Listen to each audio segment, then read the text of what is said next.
thank you for joining. I am joined today by Sarah Edmundson.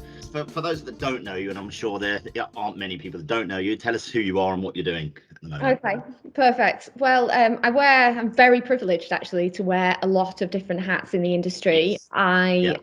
I have a training and consultancy business called All Stars, and I am very, very happy to head up the Agents Together Charitable Foundation. I'm CEO of that, and that's a wonderful role that I have. Feel very lucky to have that. And the more recently and latterly, I've taken on the role, part-time role, as the chair of the strategic board at Boomin. Yes, so I understand. So you touched on your role within Boomin. So tell me a little bit about that, and also I think we're 8 or so months in to the launch. But yeah, what's your take on your role there, and where they are in terms of other portals as well? What's your take on that? So 8 months, it sounds like a long time, but actually it's not very long at all, really, is it, in the grand scheme of things? If you think about the life cycle of a property transaction, that's about 9 months if you think about it, from the moment it goes on the market through to go. So 8 months isn't a long time, right? But what is incredible is how strong the interest has been from forward-thinking agents. You know, they are the ones that are demanding innovation, are demanding change, that they're really engaging with it, and they're adopting loads of the features that Boomin has got.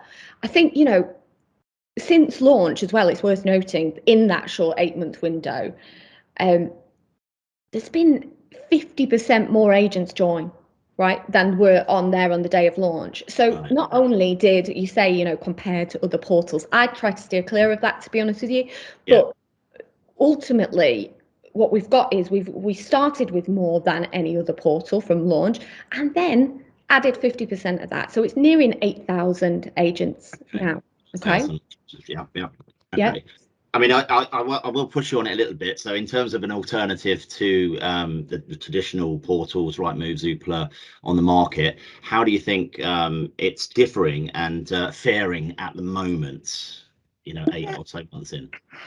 Yeah, I mean, it's an interesting question. We are ultimately in a situation where we've got a great opportunity here to change and innovate for the future. Yeah. And from my perspective, the reason I got involved was because my nervousness was that as an industry, we were stagnating. The agents as well are demanding a credible alternative to classified advertising. That's the top and bottom of it. You know, ultimately, and I'm going to say it, we have a situation where we have a number of suppliers in this arena, let's call it that, but a lot of it is just the same as a digital newspaper. Yeah. And the work that the incredible team at Boomin are doing is to make it more of an ecosystem right there, where consumers can actually interact with property and with agents. You know, that's the most important thing. And really, agents can really get opportunities so much earlier. And that is something that none of the other suppliers in the arena are doing. And that's the most exciting thing, I think, is that the opportunity for agents to get in earlier. Yeah, we have seen quite a lot of innovation coming out of Boomin over recent months, actually. What with the smart val innovation and instant valuations. Some would say, you know, despite their market dominance, Rightmove haven't really, it seems to have innovated in that arena. What's your take on that, Sarah? Look, ultimately, every industry needs innovation, right? That's the top and bottom of it. We know that. We see it everywhere we go. Look, once upon a time, we used to have to go to the bank. That's the way I can look at it, to do anything. I had a checkbook. Someone said I could pay them by check the other day. I was like, what's that? I don't even have it. Yeah, right. So look, it doesn't matter what industry you're in.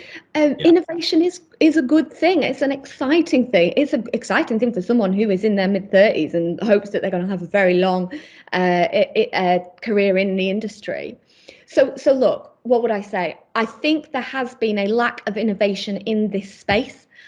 Do I think that some of the businesses that have got deeper pockets could have done more sooner? Absolutely. But hey, that's their prerogative. That's their business model. It's not for me to tell them how to run their business.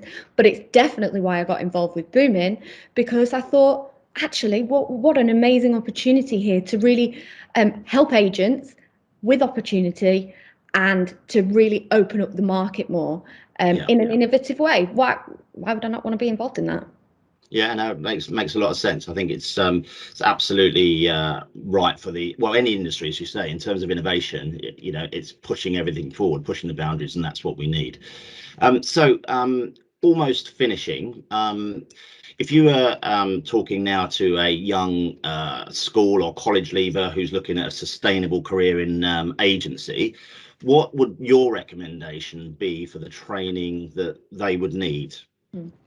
Yeah, I actually work with apprentices, so I'm probably really biased. I love the work that I do with apprentices. I really do, because they're young and enthusiastic and open to learn. Not any bad habits as well, so they're coming in completely green. Absolutely. And so I would say two things, right? First of all, what a fantastic industry to be in. I truly love it. Like, no 2 days are the same. We are innovating, we are changing. There's some great work being done by lots and lots of people. And there's huge amounts of opportunity for young people. So I'd say, first of all, go for it. But secondly, when it comes to the training, I think you've hit the nail on the head there, Nat. Very important.